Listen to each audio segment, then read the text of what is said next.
Bonjour et bienvenue sur netprof.fr. Dans ce cours, nous parlerons du condensateur. Le condensateur est un composant électronique constitué de deux armatures métalliques entre lesquelles se trouve une couche isolante de faible épaisseur que nous appellerons diélectrique. Le condensateur, également appelé capacité, est représenté par le symbole suivant. On remarque le fil de connexion de chaque côté, les armatures et le diélectrique qui est l'espace séparant les deux armatures. La capacité d'un condensateur, notée C, est sa faculté à emmagasiner sur ses armatures des charges électriques. Son unité est le farad, qui est représenté par un grand F.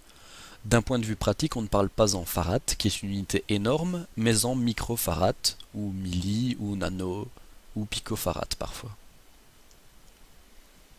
Alors une petite formule, on sait que la capacité d'un condensateur est égale à la charge du condensateur, qui est définie en coulombs, divisée par la différence de potentiel entre ses armatures. Donc, la différence de potentiel, c'est en volts.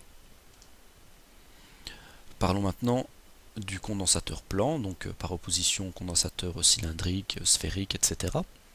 La capacité d'un condensateur plan est égale à la permittivité du diélectrique, multipliée par la surface des armatures, le tout divisé par l'épaisseur du diélectrique.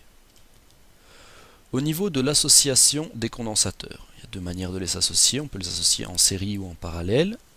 Dans le premier cas, on est en série. On a trois condensateurs C1, C2 et C3 et on veut se demander quelle est la capacité équivalente des trois condensateurs. Donc, il faut à chaque fois utiliser la formule qui est affichée en bas du PowerPoint. Pour ce qui est de l'association en parallèle, la capacité équivalente est obtenue en sommant les capacités des différents condensateurs.